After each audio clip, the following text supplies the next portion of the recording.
started?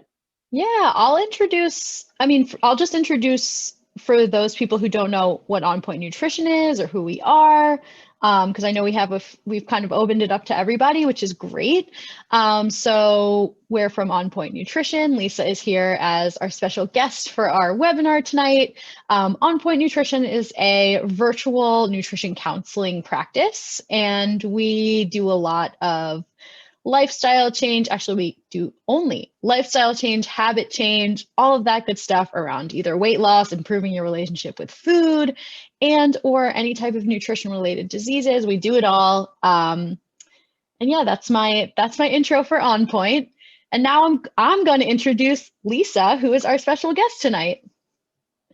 And you're on, and you are muted. Oh, there okay. you go. I wasn't I'm sure going to if there give was you the an official floor. introduction. Wonderful.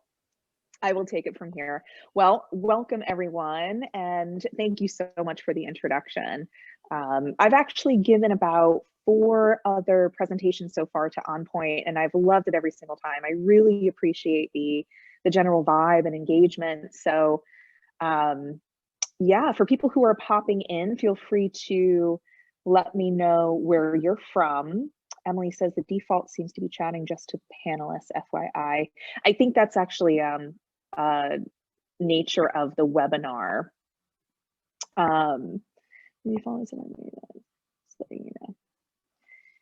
Maybe we can work on that for next time. But thank you, Emily. Thanks for letting us know. We're still testing out webinar versus regular Zoom and what the difference is. So I appreciate it. Well, I'm going to share my screen and get us started because I got a lot of PowerPoint slides and lots of things to get through, but I would love to get us started with a question of what brings you here today? What are you hoping to accomplish in our webinar around high performance habits? So feel free to pop that into the chat box while I share my screen. There we go. All right. Now, can we see my screen? The high performance habits, thumbs up? Yeah, okay. Fabulous, fabulous. And I'll pull up the chat box. Awesome, thanks, Kayla. Thank you.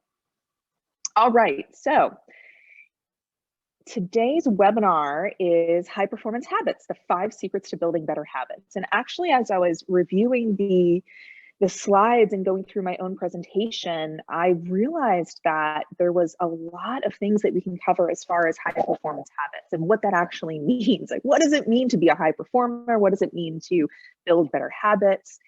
And now more than ever, habits, everyday habits are so important with what's going on with quarantine and the pandemic. Getting habits to stick, that's so important. How do we get our habits to stick? My intention today is to demystify habit building, to identify the habits that amplify performance, and then to look at the habit hacks of top performers so that you can get an idea of what types of habits really increase performance. So a little bit about who I am. I'm an executive life coach and career consultant for young leaders, entrepreneurs, and high achievers, or unfulfilled overachievers is how I like to label a lot of my clients, because they're people who are in positions of leadership, they have their own business, they're used to performing under pressure, but they want to increase something else in life, their joy, their happiness, their ability to manage teams, persuasion, all of those things. I'm also, slides don't seem to be advancing on my end. Okay, let me stop share for a second. I'm going to share again, see if this helps. All right. Oh, that looks the slides better. advance. Why don't you try moving it forward? Oh, there we go. Yeah, okay, great. Sometimes sharing my Zoom or sharing my screen after I pull up the presentation works, and doing it the other way around doesn't. Zoom's strange. Anyways, technology. Thanks, Lisa. Thanks, Emily. Okay, so a little bit more about me. I'm a professional certified coach. I was a coach trainer for about 6 years, meaning that I trained other coaches how to coach at a high impact, high performance, high quality level. And I've been producing webinars, workshops, doing team coaching for a while now, for about 7 years. Before that, I was in recruiting, team building, and HR. So I've always been interested in helping human behavior, helping to change habit formations and really understand what makes people effective. So if you're interested in getting some freebies after the session, I'm going to be sending out a couple of different things, including my own 3 steps to go from resistance to performance, as well as the slides from the PowerPoint. So if you'd like to receive those, feel free to drop your email in the chat box and I'll send them out afterwards. All right. So let's start with the importance of healthy habits. So in general, there has been a very large increase in the amount of stress and interruption. So we've had, oh my gosh, since last March, it's been crazy, right? I mean, how many things have changed for us? Our jobs, our lives, our locations, our technology. We've become much more sedentary. There's health issues, there's money issues, there's so much stress going on in our lives. And stress reduces our ability to follow through, to focus, and to keep habits in place. And keeping habits in place are the very things that help to provide a sense of safety and security. Habits actually provide us with a self-soothing. It provides us with safety, with security, because we create a predictability by forming habits. So when we're stressed, it becomes even harder to focus than usual because of all the unknowns. We're swimming in our stress, and we're in our basic brains, our amygdala, and it's so much harder to focus when we're in that fight, flight, or freeze, which tends to send us in survival. And so if you're in survival for an extended amount of time, you become exhausted. And if you're feeling exhausted, you're in this survival stress loop, this 1, 2, 3, 4 that we're pointing out here. So as the vaccine comes out and as we're starting to reintegrate ourselves into other ways of life, we need to reinvent. And as we're rebuilding back to our new normal, there are people who are rising faster and faring better than others. These are the high performers that, even if they were rocked by the lockdown, have the foundations to rise. So what are high performers? We're going to talk about high performance and high performers a lot today. High performers, and this is thanks to Google's help and definition, high performers are people who exceed expectations or are able to obtain unprecedented or unusual results. And high performers tend to be able to do 3 things in life: achieve more than the normal, be resilient against setbacks, and they're able to create more joy. 3 things I think a lot of us want, right? So I want to get into a little bit about habit anatomy before we get into the secrets of top performers. So the anatomy of habits and routine go like this. There's some sort of reminder, like, I get up in the morning and I'm tired. We then have a craving, like, I don't want to be tired.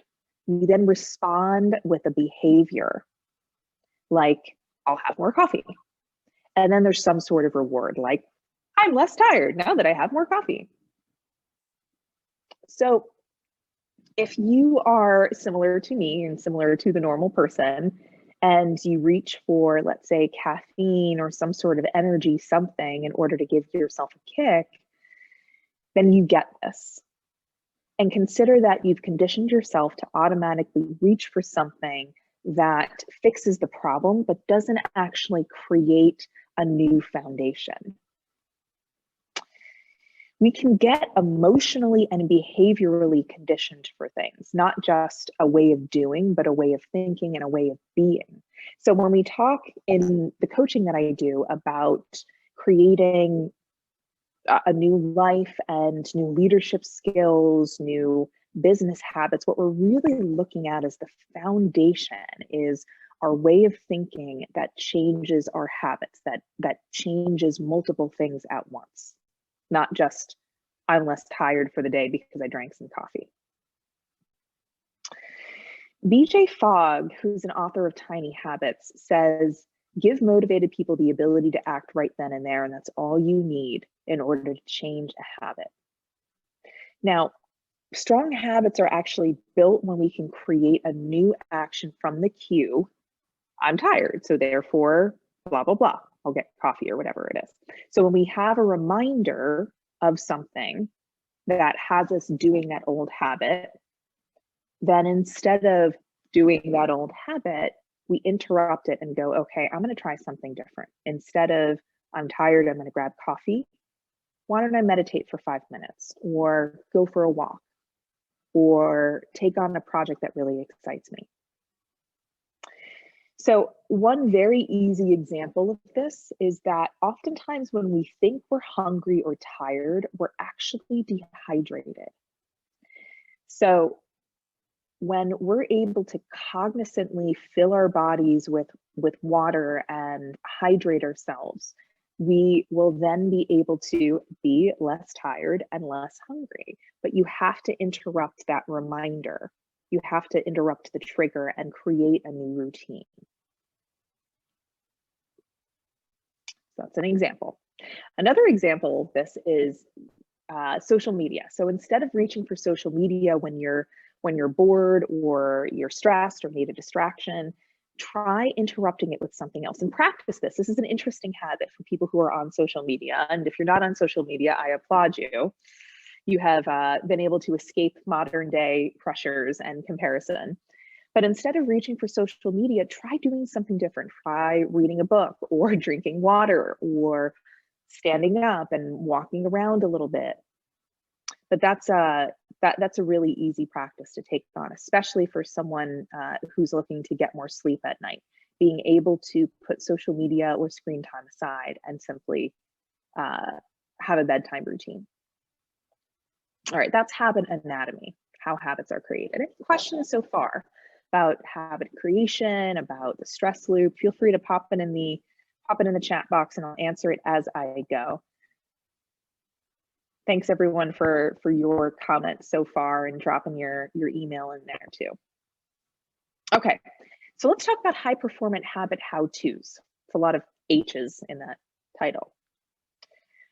On average, it actually takes 66 days to build a new habit, and the range is between 1 to 8 months of building a new habit.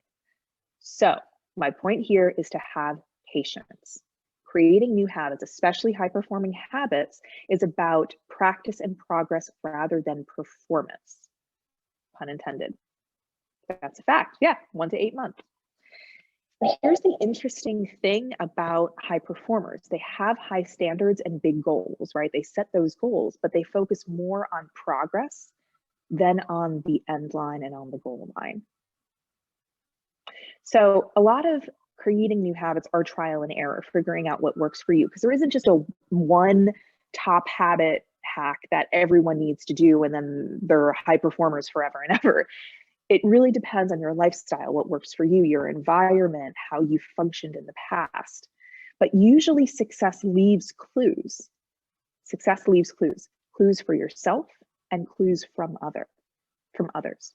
So take a look. If you're thinking about creating better habits or high performing habits, when have you performed at your highest in the past?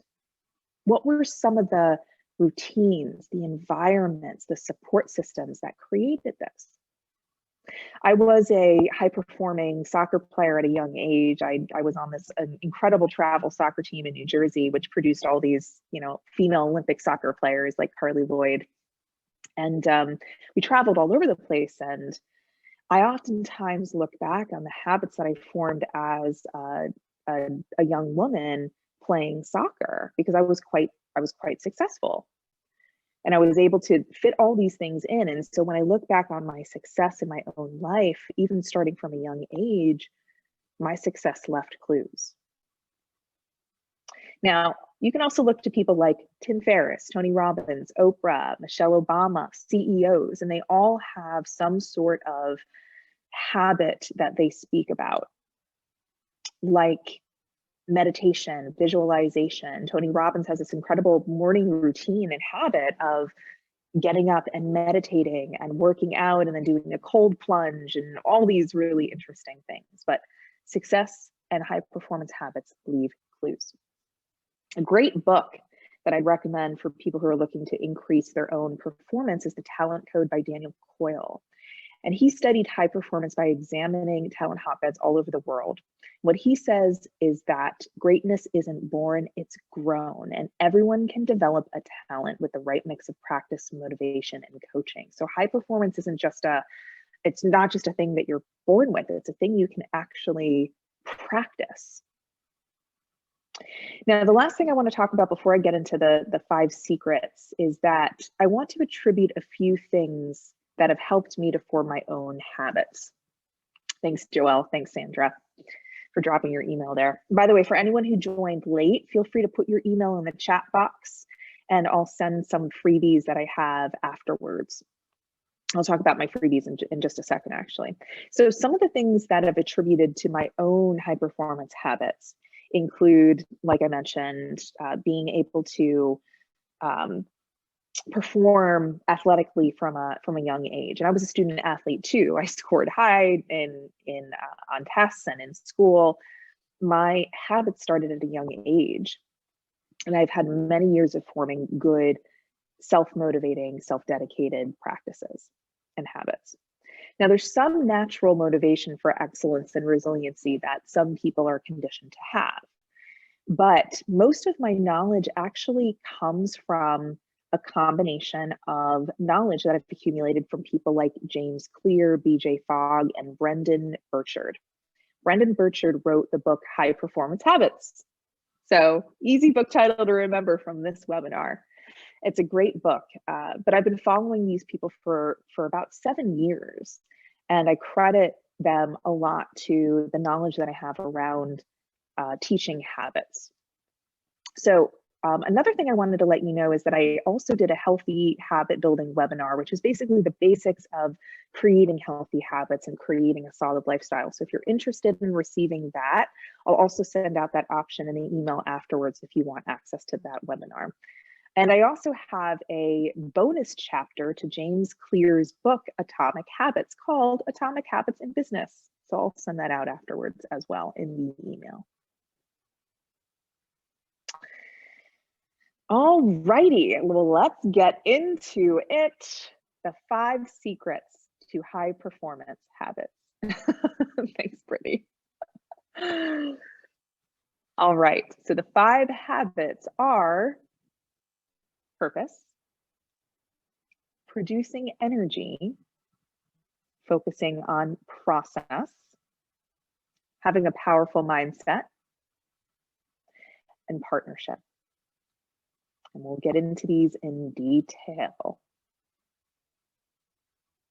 All right, so the first secret to high performance habits is creating purpose.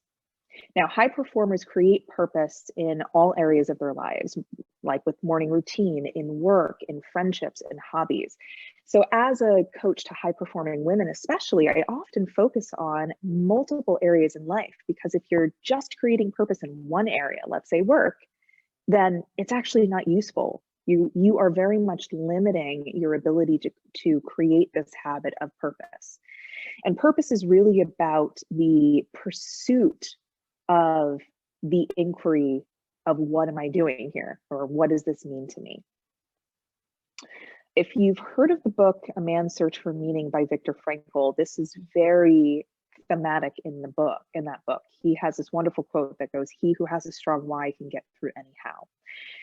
And so again, with high performers, it's not that they have purpose in everything they do, but rather they seek it. They're curious about it. They're in the inquiry constantly of, am I on track? Am I living my mission? Am I honoring my values? So by asking this question, by looking and seeking purpose, you're actually strengthening direction, commitment, confidence, and self-awareness. So people who are in the inquiry of, okay, what does this actually mean? What's the bigger commitment? What's the purpose here? What legacy am I leaving? They're actually generating more confidence because they're looking for their purpose. They're looking for passion. They're looking for something that calls them forward in everything they do.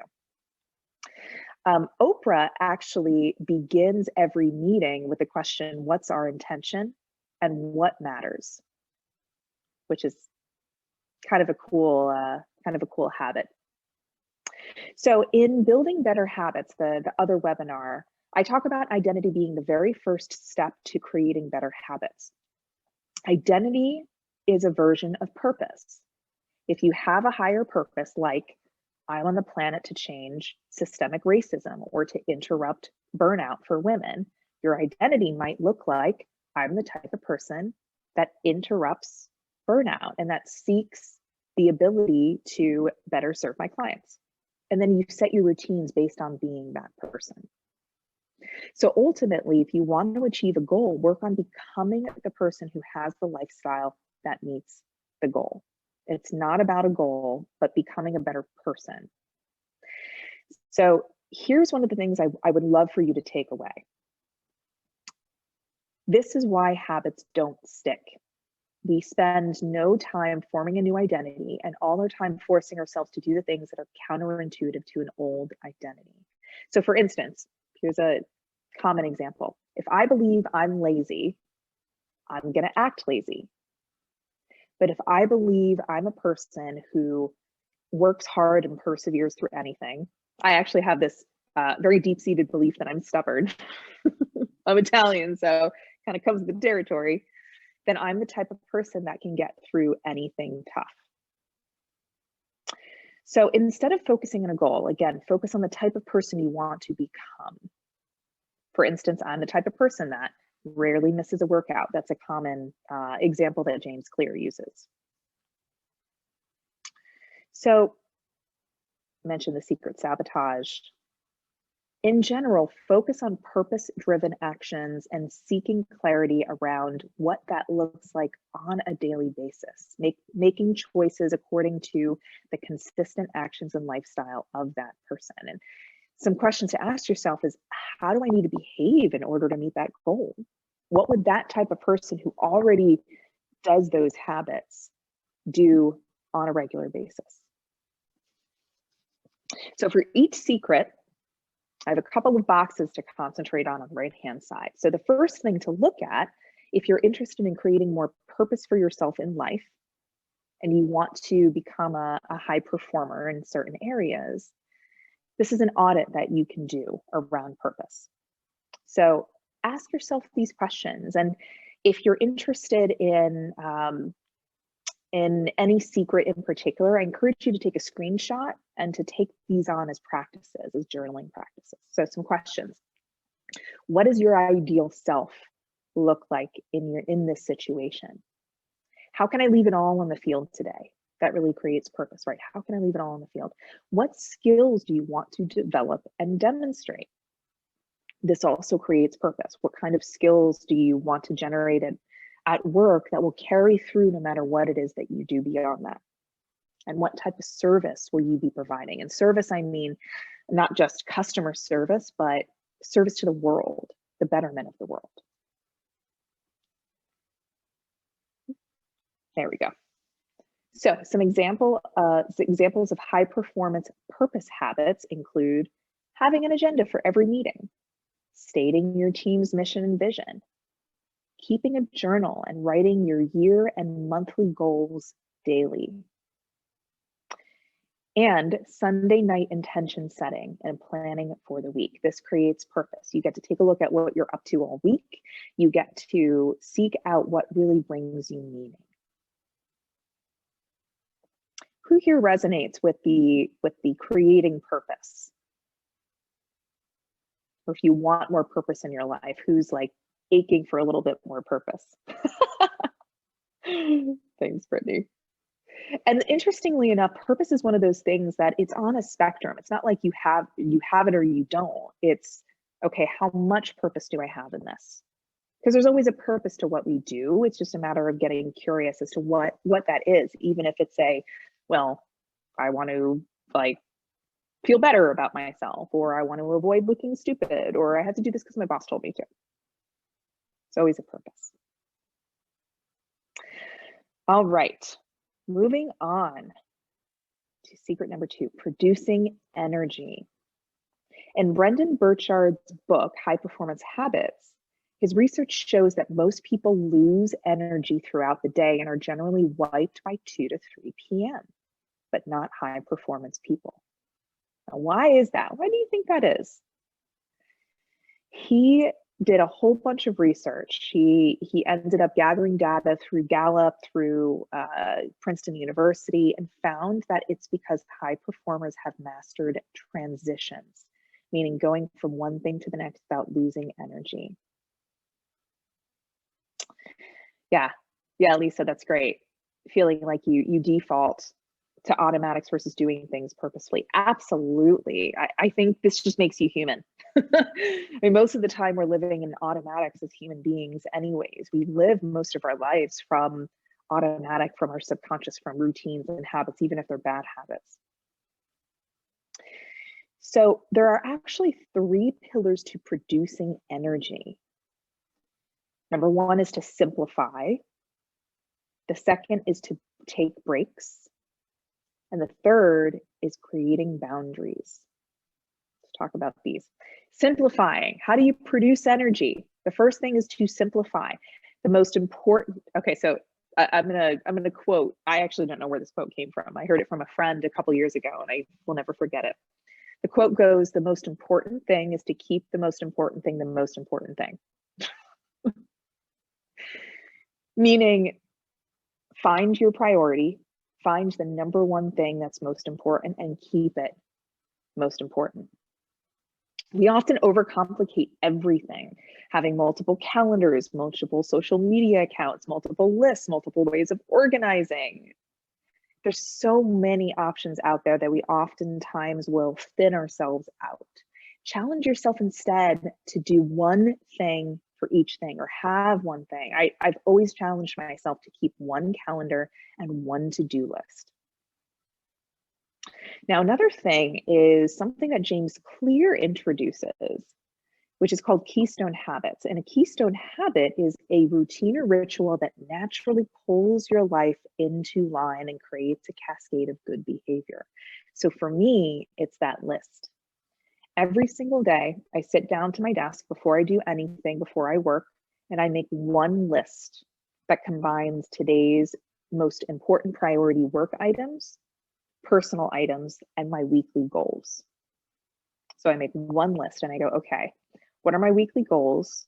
What are today's work items and today's personal items? And then I prioritize it. Okay, what's the first thing that needs to get done? Second, third, whatever it is. And then I time block my calendar out, if I haven't already, from that one list.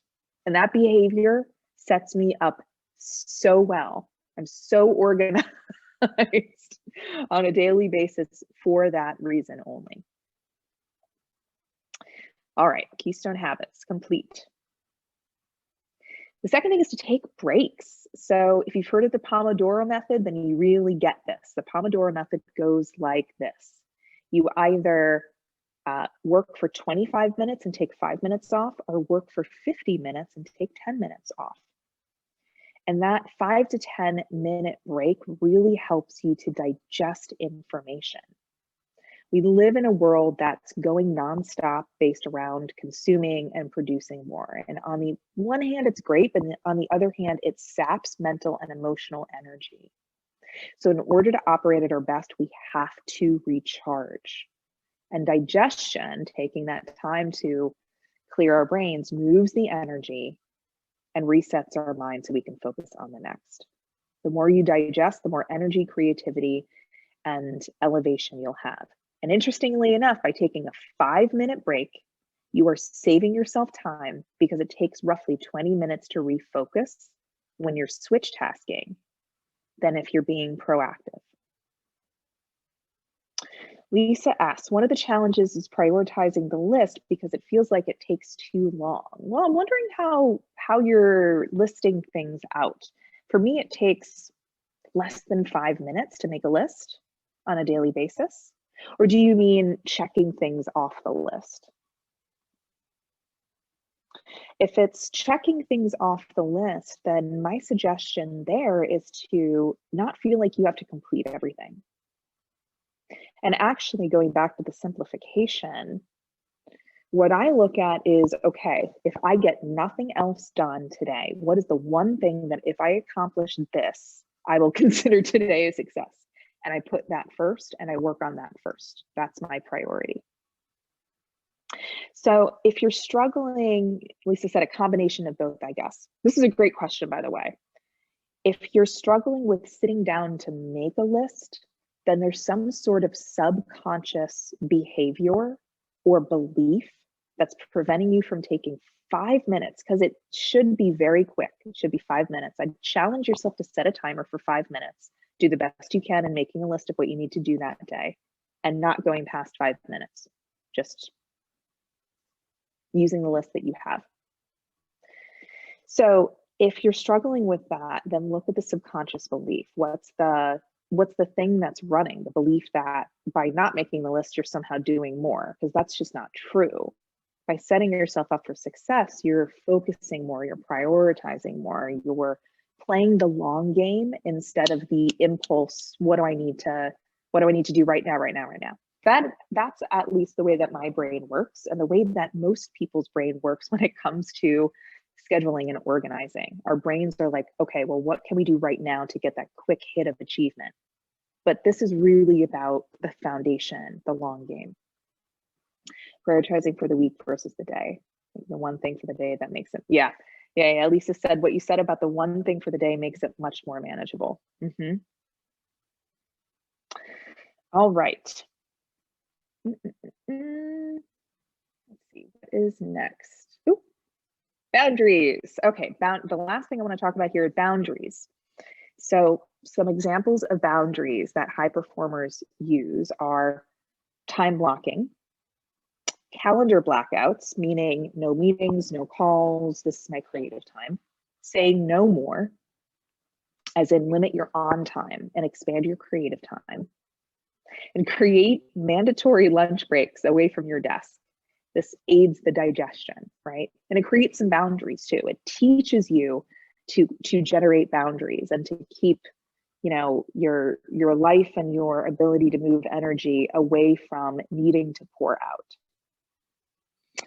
Emily said, I think for me, I start the list, and as I come across things that are urgent, I start doing those. I need to stay with the list until it's all there. Oh my gosh, Emily, I totally understand. And this is something I had to really train in myself. And luckily, I've had a lot of experience in my early athletic days in basically saying no to myself or overriding my impulses. And that's really what we have to teach ourselves, just like what a small child would learn. For those moms out there, I'm sure you understand. It's about training yourself. It's about training to put down those immediate impulses and step back and look at the big picture. So that's what we're doing. We're retraining ourselves to think big picture instead of impulsively. All right. For those interested in an energy audit, here are some questions to ask yourself. Look at where you're multitasking or task switching. Emily, I think this was written for you. Where are you multitasking when you need to be staying with that list or with the priority? Notice where you're saying yes when you actually need to be saying no. What would you need to have in order to have sufficient breaks in the day? Where can you delegate? And where can you unreasonably simplify?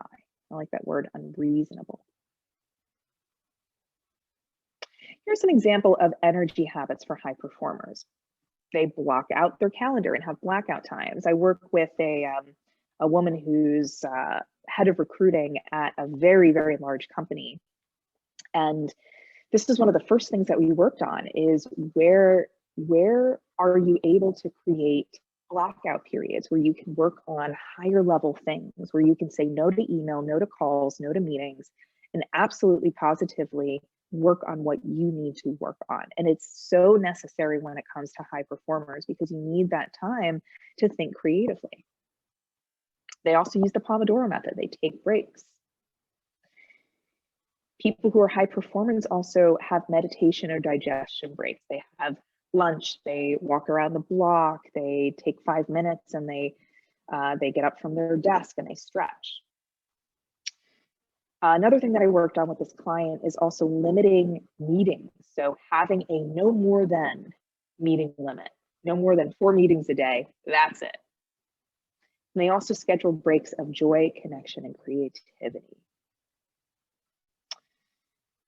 All right, that's producing energy. Would love to hear your thoughts there as well. Thanks, Emily, Lisa, Brittany, for putting in what you put in. Now, the third secret, process. The number one myth to high performing habits is the belief that you have to change overnight. There's a saying that goes, it takes years to become an overnight sensation.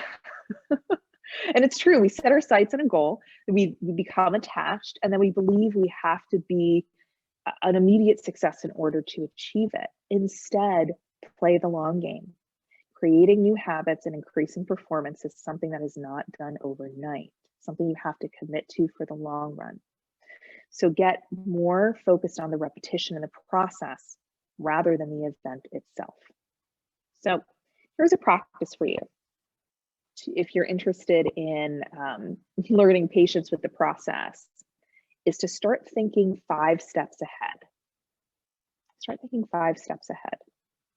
And then align yourself with those 5 steps. And I'm talking about a big project. For instance, when me and my husband bought our condo, and we were first time homeowners, I took a look at, okay, what are the next 5 things that need to happen, and what do I need to focus on in order to complete those 5 things? And for me, it was organization.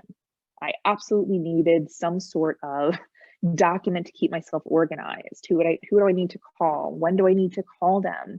Who are the people that I need to be in touch with? We were redoing some things here. How do I keep my contractors on track and make sure that they're communicating with me? So think 5 steps ahead and start to build skills for those 5 steps. Yi asked, how do I make sure I don't make a list which stresses me too much? I usually fall into this trap. Well, it depends on what you're making the list mean. Oftentimes if we're stressed out from the list, it means that we're relating to it as something we can't achieve. Or if we don't achieve everything on the list, we're somehow not enough, or we're wrong, or we didn't do a good job or something. Consider that list making is simply a way to support yourself and to keep yourself on track. And again, have that list be a reminder of what's important to you to keep yourself on track. So what helped me with my list game is, again, that thought of, if I can just accomplish one thing and cross it off today, what would that one thing be? And focus on that one thing. And if you accomplish it, great, move on to the next one. But yes, it is a reframing practice. Some people really don't like lists because it reminds them of all the things that they haven't done that they need to do, and therefore, whatever belief you insert belief here. That's actually the thing to work on, because whether you're making a list or not, you're still thinking that in your subconscious. The list just makes that belief a conscious thing. And then you get to work on reframing that belief. You hope that helps a little bit. And if you're not a list person, you're not a list person. You figure out what works for you. Maybe it's reminders in some other format. Maybe it's hiring an assistant. All right, so here, as far as process goes, do things you can sustain. So we think that in order to do a grand thing, we have to do grand things daily. No, small improvements. So yeah, you're welcome, Yi. The last thing I want to say about process is that when we're in process, we forget to reward ourselves for the actions that we take. And here's the thing, when we reward ourselves in little ways, our brain will automatically rewire ourselves to want to do that habit again. For instance, BJ Fogg talks about his flossing habit. He wanted a flossing habit. So what he did was he would floss one tooth a day, or he would just focus on flossing for 30 seconds. And every time he picked up the floss and used whatever amount he used for however amount of time he used it, he would pump his fist in the air and go, victory, which is kind of cute. It's a little like hokey, but the point with this is it gave his brain a hit of dopamine saying, good job. The reward is such an important part of the habit forming process. All right, let's look at a process audit to become more masterful at being in process.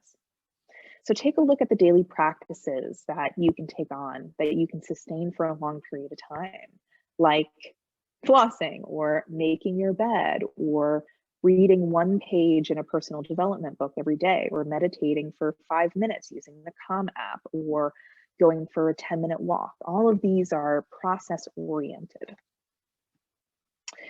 What are the next 5 goals I have and the skills I need for them? What are the little ways I could reward myself daily? And look at where you're sabotaging process by expecting home runs. For people who are troubled by the list making, this is usually it. You're expecting home runs, you're expecting to get through everything, and you're not gonna, like, the point in a list isn't to get through everything all the time. It's just a reminder. It's a reminder system so you don't have to rely on your brain all the time for everything. It's not reliable. All right, some habits. Work on a foundational skill. For me, this was meditating every single day when I started my coaching practice.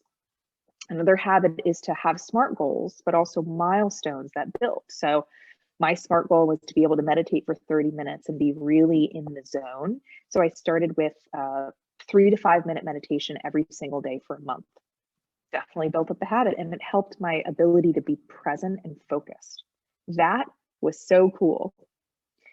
Remove distractions and simplify, and have a weekly recap on all that you accomplish. This is one of my favorite things to give to high performers, is every Friday you sit down and you make a list of all the things that you've accomplished that you're proud of, even the small things.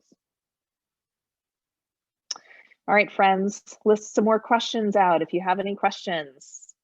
Thanks for all of your engagement. I'm going to keep moving because there's still some more slides here. So number 4, powerful mindset. I love this quote from the book Sapiens by Yuval Harari. He says, the modern human tension is that we have Stone Age emotions, medieval institutions, and godlike technology, meaning mindset is everything. So mastery over our minds matters because otherwise we're living from our prehistoric brain. 10% of life is what happens to us and 90% is how we respond to it. And it looks like I doubled up on my bullet points here. So high-performing people challenge themselves and challenge others to learn new ways of thinking, not necessarily new ways of doing. So this is the philosophy behind thought leadership. I don't know if you've heard of that word or phrase. It's huge in my industry, in the coaching industry. Thought leadership. What does that actually mean? It means getting other people to think differently, not necessarily do differently. Because once you, mindset is everything, right, Brittany? So once you shift your mindset, everything else shifts because your perspective is now different. Mindset mastery is about having resilience to the automatic thought patterns inside your head that lead you to automatic behavior patterns. Remember, I talked about identity, right? That is mindset. That's changing your mindset and changing your way of being. So practice resiliency. Practice having a powerful mindset. High-performing people tend to do things like honor the struggle that they're in, that it's part of the process, right? All these habits are building on each other, by the way. So having a powerful mindset means being able to be in process, producing energy, practicing, and expecting and welcoming breakdowns. They have patience through the process and embrace it as character building. right? I think Emily had the question of, well, I honestly forget what the question was, but I think I mentioned that we're training our brains. Oh yes, to come back to that main list, right? So we're training our brains to be to play the long game, to be disciplined. We have to say no to ourselves and our childlike brain every once in a while. High performing people also don't complain about the struggle, but seek the benefit. And they know what it's all for. They go back to that purpose. Okay, what's the purpose of this? Let me remind myself of, why am I getting in the habit of list making? Oh, that I remember now. It's so that I can, have a bigger life, have a better life, have a more organized life. That's what's important. And they also consider there are other people less fortunate who struggle more, but still achieve more. So perspective taking, right? There we go. Mindset audit. Lisa says, it's really easy to give up when you lose patience from the failures versus embracing them. Oh, preach, queen. That is so, so true. So yes, embracing failure, and even not even seeing it as a failure. I mean, what is failure anyways? It's so objective. We all have different points of view on what failure is, and people aren't failures. It's simply what we do, what we expect, and then what happens, right? So mindset audit. Where are your emotions getting the best of you? Where might you feel overwhelmed or burdened or bitter? And if someone with a masterful mindset were in my place, what would they think or do? These are some easy questions to take a look at, how to create a more powerful mindset, or where in your life you might generate a more powerful mindset. And here are some mindset habits of high performers.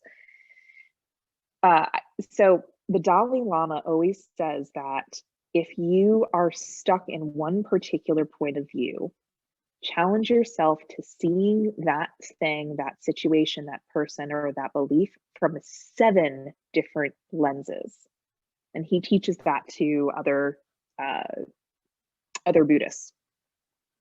I challenge my clients to think of the same situation, but from 3 different perspectives. If you're like, oh, that person's a jerk, why did they do this to me? Okay, what are 3 other ways of interpreting that situation that happened? Also, ask questions instead of giving answers. If you're a leader, if you manage a team, focus more on questions and getting your team to think rather than just solving the problem for them. I love the question. This really helps to reframe things. How is this happening for me instead of to me? Lisa, what you said about it's easy to give up when you lose patience from the failures versus embracing them. This is a great, great question. How is this happening for me? Also, have one place in your life where you work on mental toughness. The last thing I popped in here is use the warm-up ritual worksheet. This is my worksheet on the 3 steps to go from resistance to action. So I will also send that out in my email. All right, secret number 5, we're almost there, partnership.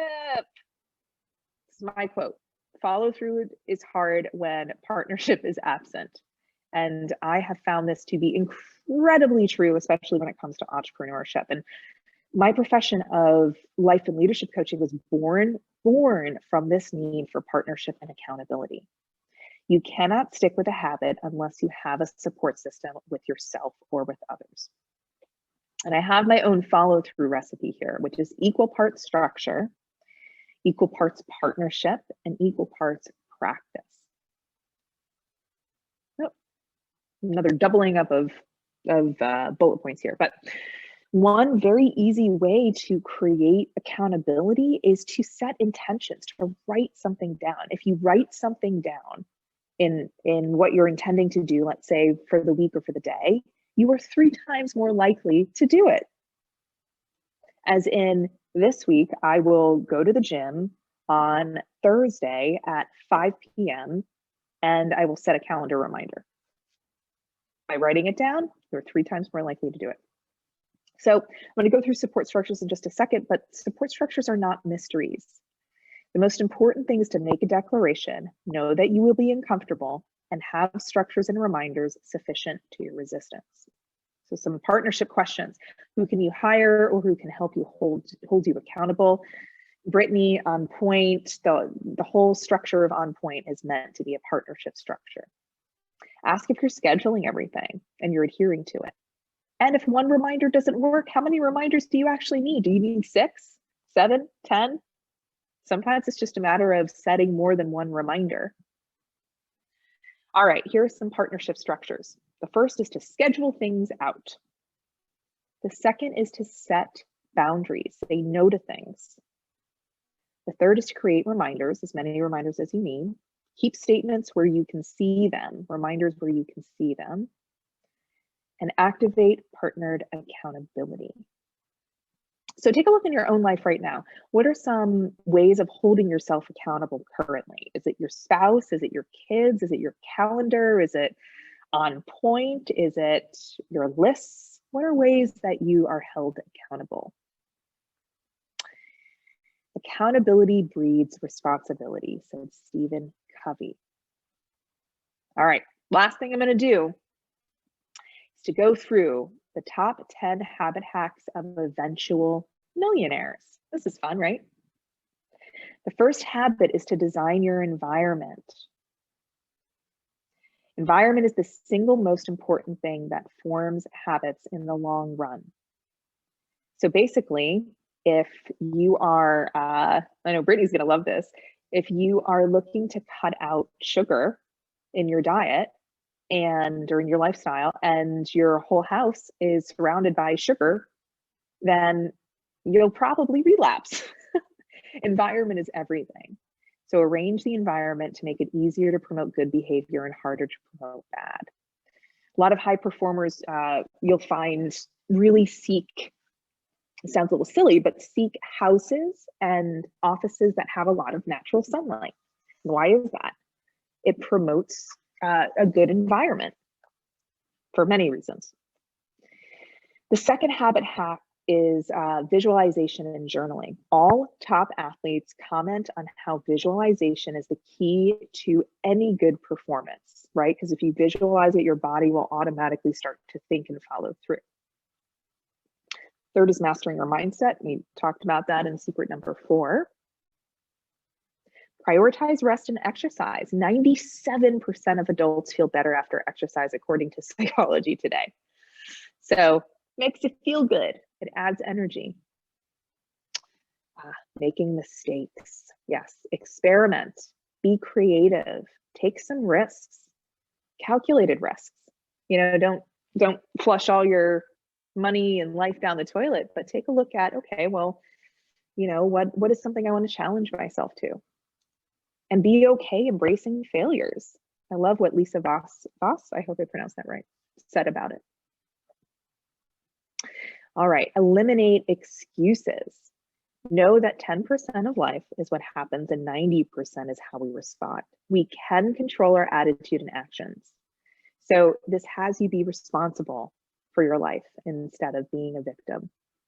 Ask more questions. We talked about being curious, right? Being curious, being reflective, mastering your mindset.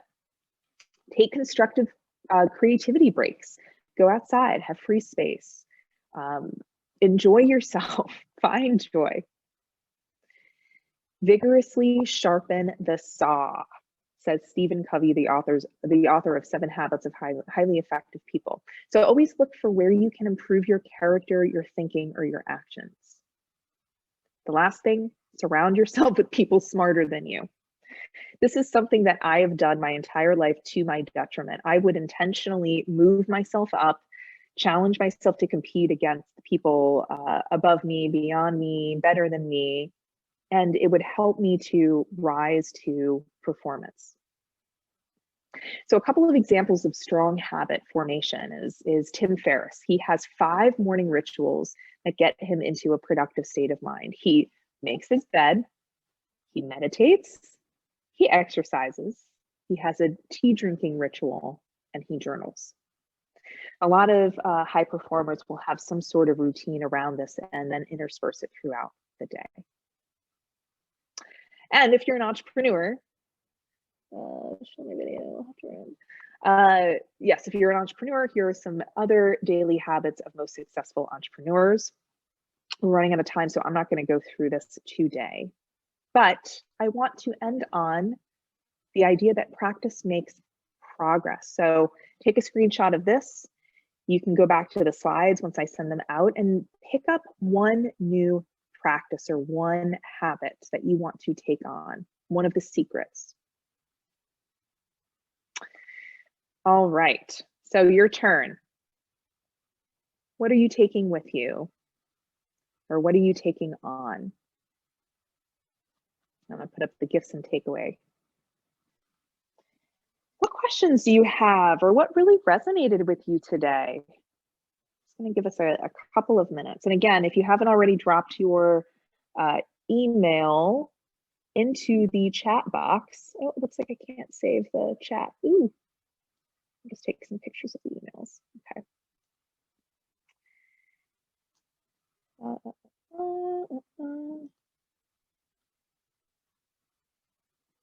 Very cool, very cool. Sorry, just give me 1 minute. Do some housekeeping. Thank you, thank you. Wonderful, okay. The routines that successful people have, yeah. Oh, cool, thanks, Jeff. What challenges do you see people have the most in getting into new habits? It's not having enough accountability or structure, for sure. It's easy to get in our own heads. It's easy to just fall back on old habits. I think that's why the coaching industry is so darn prolific, because it's necessary. It's absolutely necessary nowadays. Yeah. All right, I'm going to stop share, and then I think I'm going to hand it back over to Brittany. I think I can talk. I'm not sure about a video. Oh, how do I allow your video? I wish we had more time. I do too. This was so lovely. Let's see if I can. Now, allow to multi-pin, make host. There we go.